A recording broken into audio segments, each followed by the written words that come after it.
Hello friends. तो ये आपका क्वेश्चन आया है यूपीएससी का एग्जाम का। यूपीएससी बेस्ड एग्जाम है। ठीक है, जो कि आपका जून में हुआ था 2024 में। तो बहुत अच्छा क्वेश्चन यहाँ पर दे रखा है कि नारी शक्ति वंदन अभियान।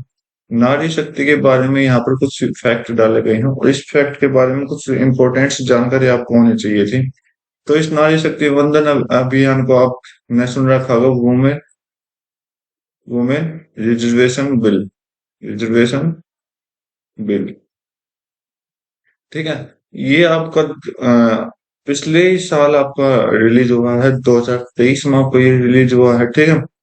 बोला गया तो इसके ऊपर देख लेते हैं क्या क्या। देखो, जो पॉइंट है ना, यहाँ पर 3 पॉइंट दे रखे हैं और इसमें से बोला कि कौन सी स्टेटमेंट करेक्ट है, तो ये हमें बताना है। तो सबसे पहली चीज, अगर आप देखोगे, अगर आपने थोड़ी सी भी नॉलेज है, तो ये बोला कि प्रोविजन जो है 18th लोकसभा में हुआ है। आपको पता होना चाहिए कि अभी जो 18th लोकसभा है वो 2024 से लेकर 2029 तक चलेगी। ठीक है। राइट। लेकिन ये जो बिल जारी हुआ है, ये आपको कौन सी लोकसभा में हुआ है? 2019 से लेकर ये आपको स्टार्ट हुआ 2019 से लेकर 24 तक। ठीक है। तो 2023 किस में आएगा? तो ये आपकी कौन सी होगी? 17th होगी, ना कि 18th। तो 18th तो आपकी अभी स्टार्ट हुई है, तो 17th से स्टार्ट भी नहीं हुई, अभी 17th ही चल रही है। तो 17th में ये स्टार्ट हुआ। ठीक है। एक तो इस चीज को, ये मतलब फर्स्ट पॉइंट तो आपका गलत हो गया। सेकंड पॉइंट अगर बात करें, बोला कि 15 साल लगे हैं इस कानून को बनने में। तो भाई अगर आपको अच्छे से याद होगा, अगर अच्छे से याद होगा, पहला जो अमेंडमेंट किया गया था वुमेन रिजर्वेशन बिल के चक्कर में, तो कब हुआ था? याद करो, 2008 में ये मुद्दा उठा था आपका, बहुत ही फेमस मुद्दा था उस टाइम पे। 2008 में वुमेन के लिए रिजर्वेशन बिल पास करने के लिए हुआ था। और 2008 से लेकर कब पास हुआ ये आपका? 2023 तक। टोटल काउंट कर लीजिए कितना साल हो जाएगा? 15 साल हो जाएगा। और 15 साल बिल्कुल करेक्ट है यहाँ पर। ठीक है। तो सेकंड आपका ठीक हो गया। बोला कि provision for reservation of seat of SC caste, SC women and with the quarter reserve of SC. ठीक है। तो ये बात भी आपकी ठीक की गई है, क्योंकि इस इसी दौरान वुमेन वुमेन की नहीं, एससी वुमेन मतलब एससी कास्ट वालों के लिए भी यहाँ पर मुद्दा उठाया गया है, जो कि आपका 33% होगा। 33%, या फिर आप कह सकते हो लोकसभा या राज्यसभा में 1/3 जो होगी वुमेन आपकी रिजर्वेशन सीट ले सकते हैं। ठीक है। राइट। तो ये पूरा मुद्दा था। तो मतलब सेकंड और थर्ड यहाँ का राइट आंसर है। और बाकी फर्स्ट आपका गलत है, फर्स्ट को मैंने ठीक कर दिया है। 18th की जगह कौन सा आएगा? 17th आएगा। बस अगर 17th आता तो ये आपका ठीक हो जाता। ठीक। तो ये आपका क्वेश्चन है, तो इसका आंसर सेकंड और थर्ड जाएगा। और उम्मीद करता हूँ आपको हर एक छोटी पॉइंट में आपको समझाने में समझा पाया हूँ। ठीक है। तो देख लेते हैं आज के जो टॉपिक कवर होंगे वो अपने किस तरह से होंगे। हो जा भाई। तो पहला ही टॉपिक है नारी शक्ति वंदन अभियान अधिनियम के बारे में। ठीक है। दूसरा टॉपिक हमने क्या पढ़ा था? लोकसभा कौन सी लोकसभा में थी? तो लोकसभा को मैं यहाँ उठा के लाया हूँ, क्योंकि मुझे पता है कि आपको लोकसभा सभा के बारे में थोड़ा बहुत जानना चाहिए। थर्ड टॉपिक, लोकसभा के बारे में अगर जानोगे तो राज्यसभा को नहीं जानोगे, तो आप लोकसभा और राज्यसभा में डिफरेंस पता नहीं कर सकते। तो मैं राज्यसभा का यहाँ पर भी टॉपिक लेकर आया हूँ। ठीक है। तो पहले थोड़े बहुत पॉइंट क्लियर आउट कर लेते हैं अपने। तो फर्स्ट पॉइंट यहाँ पर बोला कि मैं ऑब्जेक्टिव, इसको लाने का उद्देश्य क्या था? इस अधिनियम को लाने के लिए रिजर्वेशन क्या? 33% सीट कहाँ? लोकसभा में। लोकसभा को क्या बोला जाता है? Lower house of India, India parliament. अब पार्लियामेंट की बात आती है, तो पार्लियामेंट किस किस से बनता है? पार्लियामेंट 3 इंसानों से बनता है। एक तो आपका प्रेसिडेंट हो गया, राष्ट्रपति हो गया। दूसरा आपका हो गया राज्यसभा हो गया। तीसरा आपका हो गया लोकसभा। ठीक है। तो इन तीनों से पार्लियामेंट चलती है। ठीक है। तो पार्लियामेंट का जो लोअर हाउस है, देखो जीके का क्वेश्चन है कि लोअर हाउस किसे बोलते हैं? लोकसभा को। तो आप क्या कर सकते हो? LO से रिलेट करके इसको बना सकते हो। ठीक है। और राज्यसभा को वहीं पर अपर हाउस बोल देते हैं। And state legislative assembly for women. State legislative मतलब काउंसिल वगैरह में भी ये क्या, असेंबली में भी आपकी ये जो वुमेन है ये आपका रिजर्वेशन ले सकती है अपना, ठीक है। हिस्टोरिकल कॉन्टेक्स्ट कॉन्टेक्स्ट की बात करें तो ये आइडिया कब आया, ये आइडिया जब आया कब, 1990 से ये आइडिया आपका चल रहा है। लेकिन फर्स्ट बिल कब इंट्रोड्यूस हुआ, 1996 में। दूसरा बिल पूछ लिया जाए तो 1998 में। और तीसरा बिल अगर आपसे पूछ लिया जाए तो 1999 में, ठीक है। लेकिन इसके बाद क्या गया, गैप रख दिया गया, सीधा सीधी बात कब हुई, जब 2008 में। और 2008 के बाद कंप्लीट पास कब हुआ, 2023 में, ठीक है। तो ये चीज आपको याद रखनी पड़ेगी, ठीक। करंट स्टेटस की बात करें तो बिल जो है फेस कर रहा है बहुत ही ज्यादा मुश्किलों को, and has not pass despite being introduce multiple time in parliament. क्यों क्यों फेस कर रहा है, क्योंकि पार्लियामेंट में क्या हुआ, ज्यादा बार इसको चलाया, मतलब बार बार मल्टीपल, एक मिनट क्या बोला, no pass despite being introduce multiple time. अच्छा, बार बार आने से क्या हुआ इसमें, देखो समाज की जैसे सोच है, देखो सिंपल लैंग्वेज में बताऊंगा, जैसे समाज की सोच ना वैसे वो रखना चाहता है, ठीक है। तो यहाँ पर अगर किसी की सोच अगर आप बदलोगे तो वो क्या करेगा, उसको थोड़ा तो मुश्किल होगा। तो बस यही बात आपसे यहाँ पर बोली गई है कि उसको मतलब बेसिस कवर करने पड़ेंगे उसको। नेक्स्ट देख लेते हैं, कॉन्स्टिट्यूशन अमेंडमेंट की बात करें तो ये ना कैसे अमेंडमेंट हुआ, किस किस आर्टिकल में अमेंडमेंट हुआ, तो यहाँ पर हम हर एक आर्टिकल की डिस्कस करेंगे। तो भाई कॉन्स्टिट्यूशन अमेंडमेंट की बात करें तो यहाँ पर अमेंडमेंट बहुत ज्यादा हुए हैं, ठीक है। तो वो उसमें ज्यादापन क्या है, उसमें बोला कि नारी शक्ति वंदन अभियान रिक्वायर करते हैं कुछ अमेंडमेंट्स कॉन्स्टिट्यूशन के अंदर, जो कि आर्टिकल 330 और 332। ये आर्टिकल 330 और 332 क्या है, आर्टिकल 330 तो आपका कहता है, क्या कहता है कि भाई वुमेन को रिजर्वेशन चाहिए, ठीक है। किसके अंदर, किसके अंदर, लोकसभा के अंदर, ठीक है, राइट। और 332 मैं आपको अच्छे से लिख देता हूँ, लोकसभा के अंदर 330 कहता है कि लोकसभा के अंदर रिजर्वेशन चाहिए, लेकिन 332 कहता है कि state legislature assembly, state L A लिख देता हूँ आप समझ जाना, लेजिस्लेचर असेंबली के अंदर इनको सीट चाहिए। बाकी इन्होंने बोल भी दिया कि 330 जो है वो आपके लोकसभा के अंदर, 332 जो है स्टेट असेंबली के अंदर। अब बात कर देते हैं अमेंडमेंट की, बात हुई है तो अमेंडमेंट कौन सा अमेंडमेंट के अकॉर्डिंग ये बिल पास हुआ, 106 अमेंडमेंट एक्ट के तहत पास हुआ है, कब हुआ है, 2023 में। याद करो, ट्रिपल तलाक, ट्रिपल तलाक याद है, तो उसके बेस पर इसको इसी को देखते हुए इन्होंने क्या कही, इस चीज को अमेंडमेंट करने की कोशिश की है, ठीक है। और पूछ लिया जाता है आपसे एक और चीज कि 239 आर्टिकल 239 भी आपसे पूछ लिया जाता है, इसमें भी क्या हुआ, एक अमेंड चेंजेस हुआ है। और इसमें चेंजेस क्या हुआ है, इसमें ये बात हुई है कि दिल्ली के अंदर, दिल्ली दिल्ली क्या है, बताओ क्या है, यूनियन टेरिटरी है। तो यूनियन दिल्ली या फिर यूनियन टेरिटरी के अंदर वुमेन रिजर्वेशन ले सकती हैं। तो ये कुछ आपके क्या थे, अमेंडमेंट्स थे, राइट। और पूरा डीपली बात करें तो सभी का ए लगा देना। तो सारे ये ए का मतलब क्या हुआ, इस आर्टिकल में अमेंडमेंट हुआ है, ठीक है। और कौन सा, देखो हम क्या लिखते हैं, जैसे ए वन हो गया, वन ए हो गया, वन बी, कुछ इस तरह से पॉइंट लिखते हैं, तो ये वन मतलब 330 ए है, ठीक है।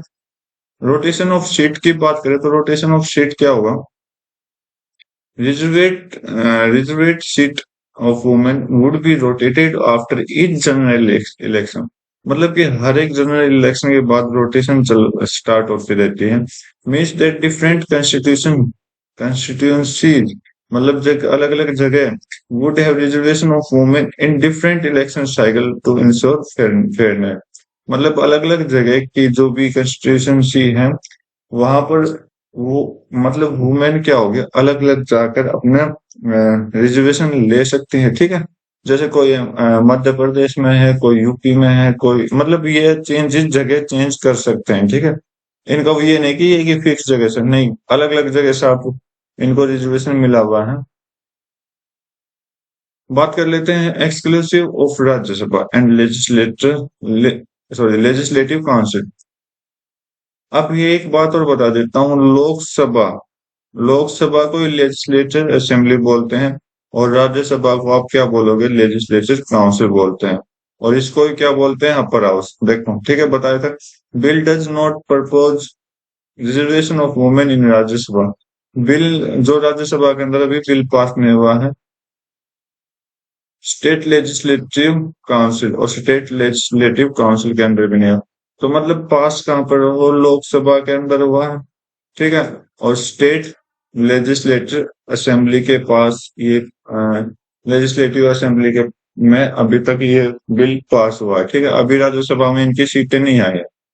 सपोर्ट और ओपोजिशन की बात करें तो support various political party and women's right organisation, women's right organisation ने और बहुत ज्यादा पार्टीज ने इनका सपोर्ट किया था। ओके। और women's right organisation, however it also face to opposition, इन्होंने अपोजिशन का भी फेस किया है, with some arguing that it may lead to tokenism and not address the underlying issue of gender inequality. देखो, opposition की बात हुई तो अपोजिशन के मैंने आपको ऑलरेडी बोल दिया था जब हम क्वेश्चन सोल्व कर रहे थे कि कई लोगों की सोच ऐसी होती है, मतलब आप कह सकते हो बेकार, जो आपका क्या हो कभी आपको उठने नहीं देते। तो यहाँ पर इस टोकनिज्म का मतलब यही है कि जो अपोजिशन पार्टी है उन्होंने क्या किया, इन उनकी सोच ऐसी है कि उनको कभी भी क्या हुआ, अनफेयर यूज किया गया, फेयरली इनके साथ कोई नहीं था। अनफेयर मतलब उनको ये लगता था ये कुछ नहीं कर पाएंगे, ठीक है। और note address the underlying issue, और इस इशू को जेंडर इनइक्वलिटी में रखा गया था, ठीक है। राइट, इस चीज पर फोकस करना ये बहुत अच्छी चीज होती है, ठीक है। सिंपल सी बात है। इम्पैक्ट इम्पैक्ट क्या मिले, proponent argued that the bill will lead to increased political participation of women, ensuring their representation in decision-making process and addressing gender biases in politics। तो भाई इम्पैक्ट क्या क्या है, देखो सिंपल सी इन्होंने बात की गई, जो मतलब जो लोग थे ना वो आर्ग्यू कर रहे थे कि जो मतलब अगर वुमेन ने पार्टिसिपेट किया, अगर देखो पार्टिसिपेट करे, आप कहीं पे पार्टिसिपेट कर रहे हो तो वहां पर हमेशा हर एक चीज के इंक्रीजिंग वैल्यू होती है, तो वहां पर बोला कि वुमेन की पार्टिसिपेशन की ज्यादा वैल्यू हो जाएगी। और वहां पर क्या होगा, डिसीजन मेकिंग प्रोसेस चलेगा। ओके, मतलब अलग अलग डिसीजन बनाएंगे, तो जैसे जेंट्स अलग बनाएंगे, लेडीज अलग बनाएंगे। और साथ में क्या बोला गया, जेंडर बियास, मतलब कि दोनों में फर्क समझा जाएगा आने वाली पॉलिटिक्स में। तो यहाँ पर ये एक बहुत बड़ा मुद्दा है, ठीक है। इम्प्लीमेंटेशन चैलेंज, इनके पास चैलेंज क्या रहा, even if the bill is pass, यदि बिल पास हो गया है, इट इम्प्लीमेंटेशन में face challenges including resistance from male dominate political structure. तो देखो हर नेगेटिव पॉइंट पे क्या हो रहा है, सोच की बात आ रही है। And need to effective mechanism to ensure fair rotation of reserve seats, ठीक है। तो रिजर्व सीट्स के लिए क्या होगा, फेयर रोटेशन बार बार होगा। मतलब कई मेल ऐसे सोचेंगे अनफेयर है, तो बार बार वो सीट के लिए फेयर रोटेशन कराएंगे, फिर मतलब बार बार इलेक्शन करवाएंगे, ठीक है। ग्लोबल कंपैरिजन के बारे में बात करें, सेवरल कंट्री हैव इम्प्लीमेंटेड, कुछ देशों ने इसको लागू कर दिया गया। Similarly measure to increase women's representation in politics, तो वुमेन को पॉलिटिक्स के अंदर क्या क्या मान लिया गया है, मतलब लागू कर लिया गया for country like Rwanda and Sweden. तो यहाँ पर दो कंट्री दिया गया है, रवांडा और Sweden have successfully use quotas to ensure higher participant of women in their legislature. मतलब कि ये रवांडा और स्वीडन का है, अफ्रीका के देश है। इस देश के कैपिटल क्या होगी वो खुद पता करिए। तो इन जैसे देशों में भी क्या होगा, ये बहुत गरीब देश है, और इन गरीब देशों में भी क्या है, वो मैंने पॉलिटिक्स के अंदर पार्टिसिपेट लेना स्टार्ट कर दिया है। तो ये था अपना नारी विज्ञान, सॉरी, नारी अधिनियम, ठीक है। तो अब बात कर लेते हैं लोकसभा की। तो भाई, लोकसभा का इम्पोर्टेंट जो आर्टिकल है, जो लोकसभा में आप अगर जाना चाहते हो कि उसे हाउस ऑफ पीपल भी बोलते हैं, वो कौन से आर्टिकल के तहत बोलते हैं? Article number 81। ठीक है, 81 ही याद रखना। ठीक है, राइट। इसका मतलब क्या होगा कि आप लोकसभा के अंदर जा सकते हो, राइट। और बोला गया लोकसभा को आप हाउस ऑफ पीपल भी बोल सकते हो, क्योंकि आपका जो भी सुनवाई होती है यहीं पर होती है। और लोअर हाउस भी इसको बोलते हो। और बाई कमरेल पार्लियामेंट है। आगे देखो, directly elected by people of India, ये पीपल ऑफ इंडिया के थ्रू होते हैं। तो मैक्सिमम सीट की बात कर ले तो 552 मेंबर हैं। 530 मेंबर जो है अलग अलग स्टेट से चुने जाते हैं। 20 मेंबर जो है यूनियन टेरिटरी से चुने जाते हैं। मतलब कितने हो गए? 550 हो गए। बचे हुए दो जो मेंबर होंगे एंग्लो इंडियन। एंग्लो इंडियन मतलब इंग्लैंड, इंग्लैंड प्लस इंडिया। मतलब दोनों से रिलेटेड इनके पेरेंट्स होने चाहिए, चाहे माँ हो चाहे बाप, फादर हो। तो कोई एक इनका इंग्लैंड से होना चाहिए और कोई एक इनका इंडिया से होना चाहिए, ठीक है। जब आपको एंग्लो इंडियन की उपाधि दी जाएगी, कम्युनिटी नॉमिनेटेड बाय प्रेसिडेंट, ये राष्ट्रपति खुद चुनता है इनको, अगर नेसेसरी है तो, ठीक है। टर्म एंड रिजोल्यूशन की बात कर लेते हैं। लोकसभा है जो टर्म ऑफ 5 ईयर, मतलब 5 साल के लिए है, ठीक है। इसकी पहले फर्स्ट मीटिंग मतलब पहले दिन से, ठीक है। और they term can extended during a national emergency, ये अपनी नेशनल इमरजेंसी में क्या करेंगे? And for a period not exceeding 1 year, मतलब 1 साल से ज्यादा ये क्या कर सकते हैं? अपने जो लोकसभा है इसको बंद कर सकते हैं, ठीक है। मतलब 1 साल से ज्यादा नहीं कर सकते, और लेकिन किसी इमरजेंसी के दौरान, नेशनल इमरजेंसी के दौरान क्या हो सकता है? इसको बंद किया जा सकता है। और देखो, अब ड्रम की बात हो रही तो ये आर्टिकल भी बता रहा, आर्टिकल भी होगा कि टाइम पीरियड के भी लिए आपका आर्टिकल होता है लोकसभा और राज्यसभा दोनों में। और वो आर्टिकल नंबर कौन सा होता है? 83। आप देखोगे कि 83 आर्टिकल में आपने क्या देखा होगा? टाइम के बारे में पता किया होगा, ठीक है, राइट। अब डिजोल्व की बात हो रही है, राइट। टर्म्स की बात होगी तो 83 आर्टिकल, डिजोल्यूशन की बात हो गई तो मतलब 85 के अकॉर्डिंग पार्लियामेंट का जो सेशन है उसको क्या कर दिया जाता है? या तो आगे चला जाता है या फिर रोक दिया जाता है, ठीक है। तो ये आप ये दोनों आर्टिकल याद रख सकते हो, ठीक है। पावर और फंक्शन की बात कर लेते हैं। लोकसभा के पास एक बहुत इंपॉर्टेंट पावर है, क्या? कानून बनाने की। It introduce and passes bill, मतलब ये कुछ बनाते हैं, और जो बनाते हैं उस बिल को आगे भेज दिया जाता है कहाँ पर? राज्यसभा के पास। चाहे include meaning, sorry, money bill हो चाहे फाइनेंशियल बिल हो, वो भी आपको जा सकता है। Which can not be introduce in the Rajya Sabha, मतलब यहाँ पर आप राज्यसभा में क्या कर दिया जाता है? इंट्रोड्यूस नहीं कर जाता, लेकिन आपका क्या होगा? बनने के बाद ही राज्यसभा में जाता है, क्योंकि उसमें कुछ चेंजेस वगैरह वो ही करते हैं, ठीक है। It hold the executive accountable through question motion and discussion, ये कैसे होता है? कुछ क्वेश्चन कुछ मोशन डिस्कशन के द्वारा। And must maintain the confidence of the majority in Lok Sabha to remain in power, ये क्या होता है?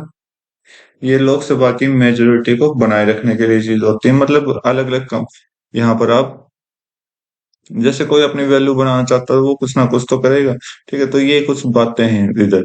स्पीकर ऑफ लोकसभा, यहाँ पर स्पीकर ऑफ लोकसभा की बात हुई है।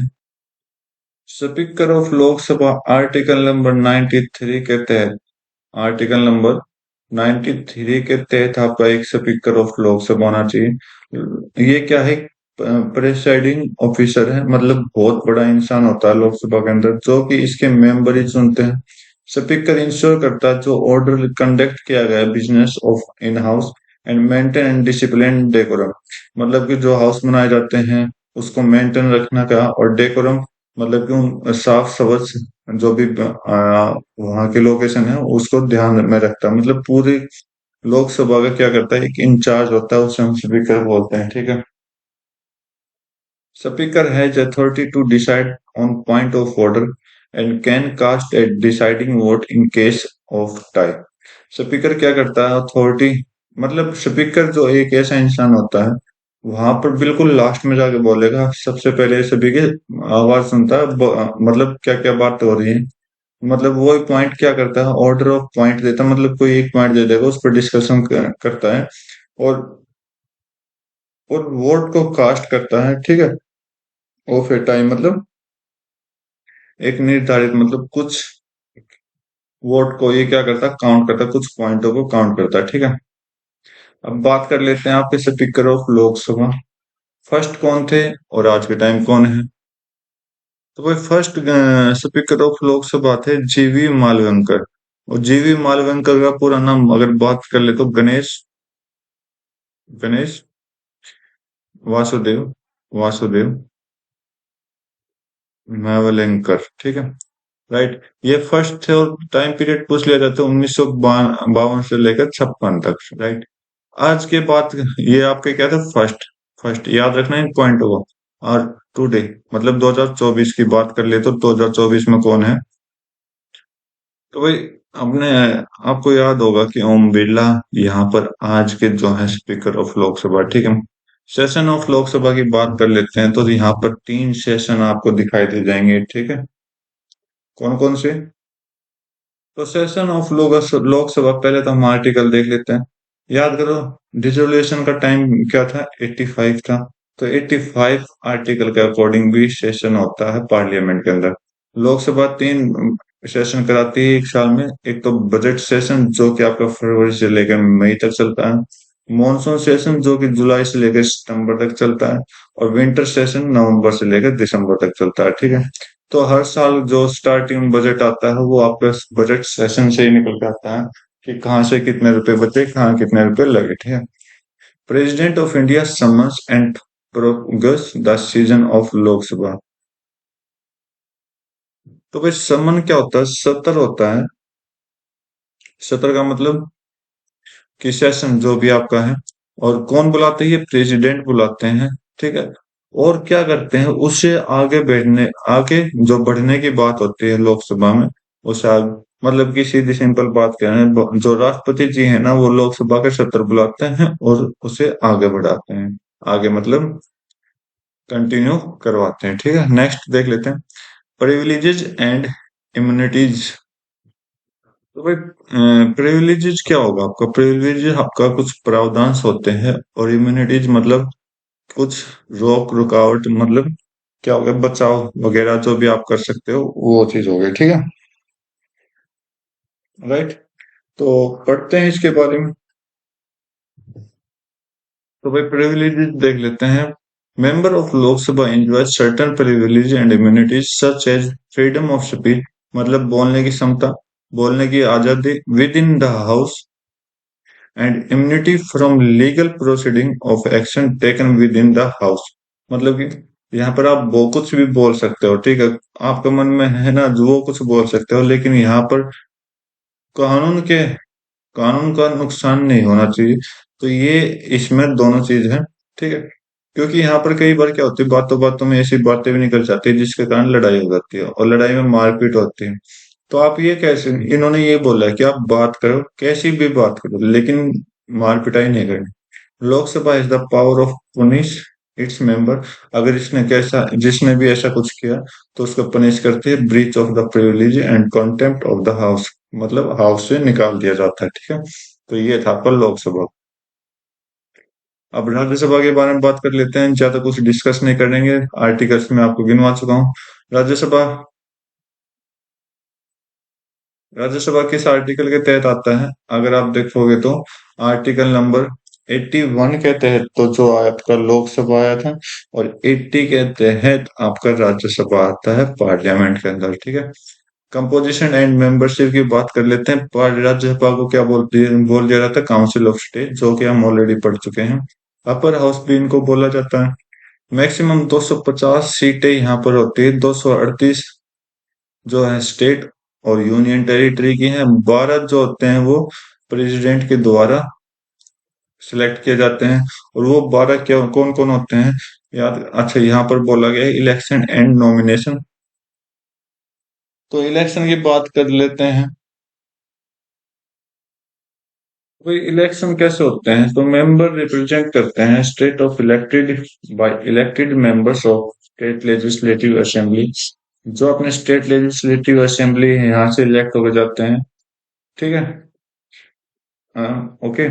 तो सिंगल ट्रांसफरेबल वोट, इसका मतलब क्या होता है, जैसे कि आपके पास दो इंसान खड़े हैं, चलो तीन ले लेते हैं। ठीक है। मतलब जितने भी इंसान यहाँ पर स्टेट लेजिस्लेटिव असेंबली में है, चलो तो तीन चार पांच ले लेते हैं। तो ये पांचों क्या होंगे, अपने अपने वोट डिसाइड करेंगे हर एक जगह। ठीक है। हर एक जगह पांचों के पांचों वोट डिसाइड करेंगे। लेकिन उनके पास एक लिस्ट होगा कि हमने फर्स्ट नंबर पर किसको चुना, मतलब तीन पर्सन है और वो पांच आदमी है जो उसको चुनेंगे तीनों को। तो तीनों को किस पोजीशन पर वो रखना चाहते हैं, तो वो आप ये खुद डिसाइड करेगा। जैसे फर्स्ट पे कौन रहेगा, सेकंड पे कौन रहेगा, थर्ड पे रहेगा। लेकिन हर एक इंसान के लिए उन्होंने वोट देनी पड़ेगी। ठीक है। ये कोई ऐसा नहीं कि जैसे कि हम वोट डाल के आते हैं सिर्फ एक बार, एक इंसान को लिए बटन दबाया तो वोट हो गया, नहीं। यहाँ पर एक कागज आपको दिया जाएगा, उस कागज पर क्या होगा, उन जितने भी पर्सन इलेक्शन के लिए खड़े हैं उन सभी का नाम उस कागज पर होगा, और उसको प्रायोरिटी आपने देने की, फर्स्ट पे आपने किसने रखना, सेकंड पे आपको कौन रहेगा, थर्ड पे आपको कौन रहेगा। और फिर उसको लिंक करके, मतलब कि हर एक को मिला के कि सबसे फर्स्ट पोजीशन पे कौन है उसको इलेक्ट किया जाएगा, मतलब कि फर्स्ट पोजीशन किस में ज्यादा है वो उसको इलेक्ट किया जाएगा। ठीक है। राइट। मेंबर रिप्रेजेंट करते हैं यूनियन टेरिटरी को चूज इन सिमिलर मैनर। इस यूटी में भी इस तरह डिसाइड किया जाता है, सिलेक्ट किया जाता है। नॉमिनेट करता है 12 मेंबर जो प्रेसिडेंट, स्पेशल नॉलेज होनी चाहिए उसको किस चीज में, या तो लिटरेचर में, साइंस में, आर्ट में और सोशल सर्विस में। ठीक है। तो ये 12 मेंबर आज के टाइम कौन है वो आपने खुद डिसाइड करना है। ठीक है। टेन्योर और रिटायरमेंट की बात कर लेते हैं। राज्यसभा क्या करता है, परमानेंट बॉडी है, नॉट सब्जेक्ट टू डिजोल्व, मतलब कि यहाँ कोई बंद होने की संभावना नहीं है। बोला कि 1/3 of its members retire every 2 years, मतलब हर 2 साल में यहाँ के 1/3 मेंबर रिटायर होते हैं और वो दोबारा इलेक्ट हो सकते हैं। राज्यसभा और लोकसभा में आप कितनी बार भी इलेक्शन लड़ लो, आपकी अगर आप में दम है तो आप कितनी बार भी लड़ो। ठीक है। Each members have 6 year, Lok Sabha के अंदर 5 साल का था, राज्यसभा के अंदर 6 साल का टर्म है। ठीक है। और ये टाइम पीरियड की बात करें तो कौन से टाइम पीरियड कहाँ पर आता है, 83 आर्टिकल के अंदर आता है। ठीक है। पावर एंड फंक्शन की बात कर लेते हैं। तो पावर और फंक्शन क्या क्या चीज है इसमें। Rajya Sabha is legislative power similar to Lok Sabha, तो पावर तो दोनों में सेम है। ठीक है।